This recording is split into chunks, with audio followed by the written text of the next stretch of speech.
Good morning friends. How to be rich किताब जिसको मैं पढ़ रहा हूँ, पढ़ते पढ़ते आज पार्ट 5 में पहुँच चुका हूँ। चलिए पार्ट 5। असली संपत्ति को पहचानने से बैंक अकाउंट भरता है। हर जादुई सुबह हमारे समय का बटुआ भर जाता है। अर्नोल्ड बेनेट कहते हैं ऐसा। अखबार वैसे लेखों से भरे रहते हैं जो बताते हैं कि रुपयों की आमुख मात्रा पर कैसे रहा जाए। हाल में एक दैनिक अखबार में इस बात पर लड़ाई छिड़ गई कि एक स्त्री 85 पाउंड सालाना पर गुजारा कर सकती है या नहीं।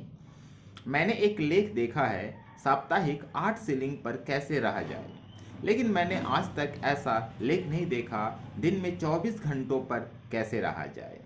लेकिन यह कहा गया है कि समय सबसे बड़ा धन होता है। यह कहावत इन मामलों को छोटा कर देता है। समय धन से भी बड़ा चीज़ है। अगर आपके पास समय है तो आप पैसे कमा सकते हैं, लेकिन अगर आपके पास कैंटन होटल के क्लॉक रूम सहायक के बराबर पैसा हो तो आप मुझे 1 मिनट भी ज़्यादा समय नहीं खरीद सकते हैं, और ना ही आग के पास बैठी बिल्ली ने खरीदा है। समय के दौर में कोई भी आपसे ज्यादा अमीर नहीं है। दार्शनिकों ने अंतरिक्ष की संकल्पना की बताया है, पर उन्होंने समय के बारे में नहीं बताया। ये सारी चीजों में समय सबसे ज्यादा अपरिभाषित मामला है। इसके साथ जब संभव है, इसके बिना कुछ भी संभव नहीं है। समय की सप्लाई एक रोजाना का चमत्कार है, एक आश्चर्यजनक मामला है जब कोई इसका परीक्षण करता है। आप सुबह उठते हैं और लीजिए, आपका बटुआ 24 घंटों के आपके जीवन के संसार की अनिर्मित उत्तक से भर जाता है। यह आपका है, यह सभी चीजों से सबसे मूल्यवान है। एक अच्छी चीज जो आप पर किसी चीज की तरह ही बरसती है, और देखिए, कोई इसे आपसे नहीं ले सकता, इसकी चोरी नहीं हो सकती, और कोई भी इंसान इसे आपसे कम या ज्यादा नहीं पाता है। एक आदर्श लोकतंत्र के बारे में बात कीजिए। समय के तल पर धन का अविभाज्य वर्ग नहीं है, और बुद्धि का भी अभिजात्य वर्ग नहीं है। जीनियस को कभी दिन भर में 1 घंटा अधिक नहीं मिलता है, और इसके दुरुपयोग की कोई सजा नहीं मिलती है। अपनी इस मूल्यवान चीज को जितना चाहे बर्बाद कर ले, लेकिन इसकी सप्लाई कभी नहीं रोकी जाएगी। कोई रहस्यमय ताकत यह नहीं कहेगी यह मूर्ख है, भले ही नादान न हो, जो समय के लायक नहीं है, और इसका मीटर बंद कर दिया जाएगा। यह किसी भी चीज से ज्यादा निश्चित है, और आपकी आमदनी आपके काम करने के सप्ताह से प्रभावित नहीं होती है। साथ ही आप समय के भविष्य का स्टोर नहीं पा सकते। इसके कर्ज में आना असंभव है। आप सिर्फ अभी का समय बर्बाद कर सकते हैं, आप कल के बर्बाद नहीं कर सकते हैं। यह आपके लिए रखा गया है। आप अगला घंटा नहीं बर्बाद कर सकते हैं, यह आपके लिए रखा गया है। मैंने कहा था कि यह मामला चमत्कार का है ना? दिन के 24 घंटों के बिना कमाई वाली आमदनी। आपको रोज 24 घंटों के समय पर रहना है। इससे आपके लिए सेहत, आनंद, धन, संतुष्टि, सम्मान और आत्म की तरक्की मिलती है। इसका सही इस्तेमाल, इसका सबसे प्रभावी इस्तेमाल सबसे ज़्यादा ज़रूरी काम है, और सबसे ज़्यादा रोचक सच्चाई है।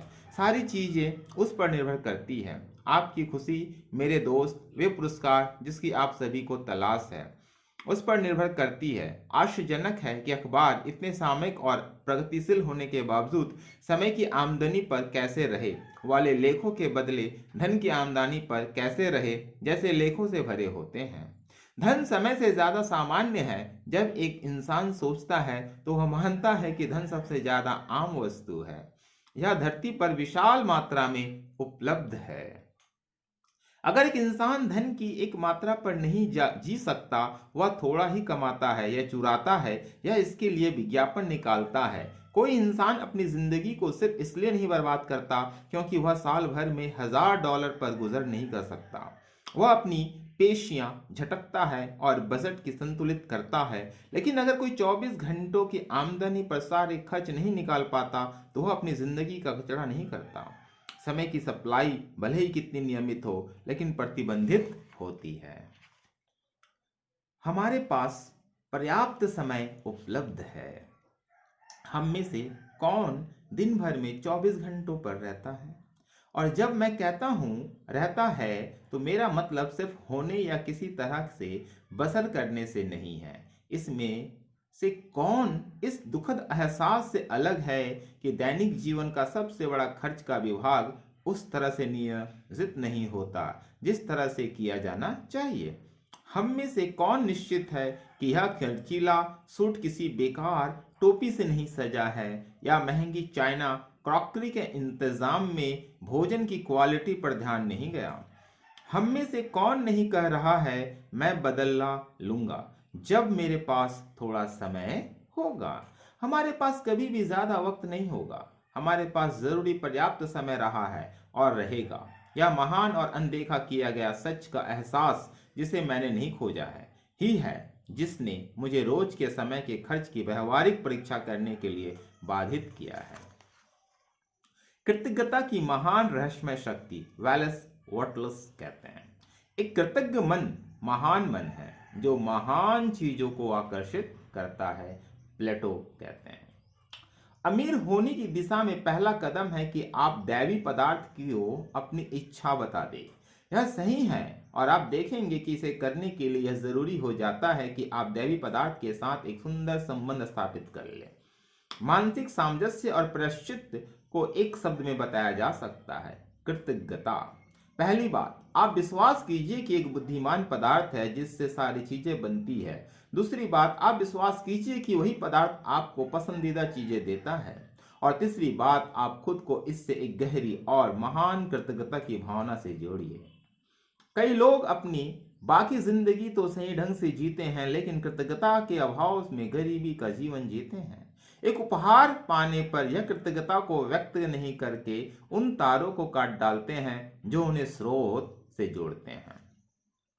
कृतज्ञता संपत्ति का राज्य है। यह आसानी से समझा जा सकता है कि हम संपत्ति के स्रोत के जितने करीब रहते हैं हम उतनी ज्यादा संपत्ति पाते हैं। यह भी आसानी से समझा जा सकता है कि जो आत्मा हमेशा कृतज्ञ रहती है वह स्रोत के ज्यादा करीब होती है, बशर्ते उस आत्मा के जो कभी कृतज्ञ नहीं होती है। हम जितनी कृतज्ञता से अपना मन परम शक्ति पर टिकाते हैं, जब अच्छी चीजें आती है तब हमारे पास और भी अच्छी चीजें आती हैं और ज्यादा तेजी से आती है। इसका कारण है कि कृतज्ञता का मानसिक नजरिया मन को उस स्रोत के करीब ले आता है जिससे आशीर्वाद प्राप्त होती है।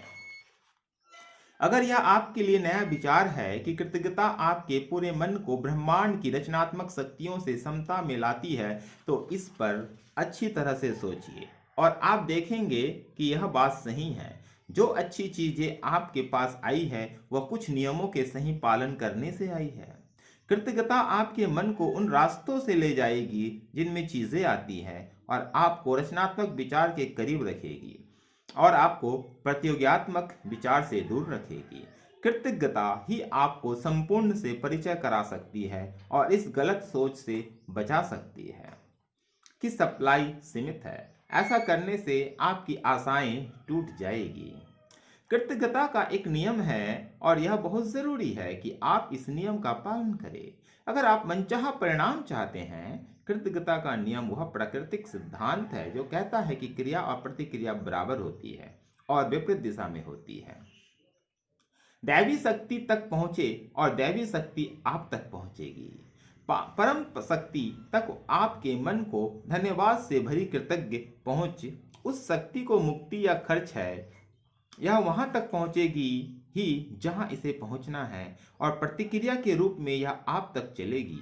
और अगर आपकी कृतज्ञता मजबूत और नियमित है, देवी पदार्थ की प्रतिक्रिया भी मजबूत और नियमित होगी।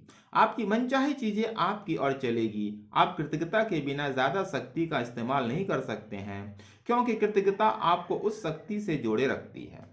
लेकिन कृतज्ञता का महत्व सिर्फ भविष्य में अधिक आशीर्वाद पाना नहीं है। कृतज्ञता के बिना आप चीजों के बारे में असंतुष्ट विचार से लंबे समय तक दूर नहीं रह सकते। जिस समय आप अपने मस्तिष्क की चीजों की स्थिति पर असंतुष्ट होने देते हैं आप शक्ति खोने लगते हैं। आप अपना ध्यान साधारण, सामान्य, गरीब और गलत चीजों पर टिका देते हैं और आपका मस्तिष्क इन चीजों का रूप लेने लगता है। तब आप इन रूपों और मानसिक चित्रों की दैवी शक्ति को देने लगते हैं और आपके पास साधारण, सामान्य, गरीब और गलत चीजें आने लगती है।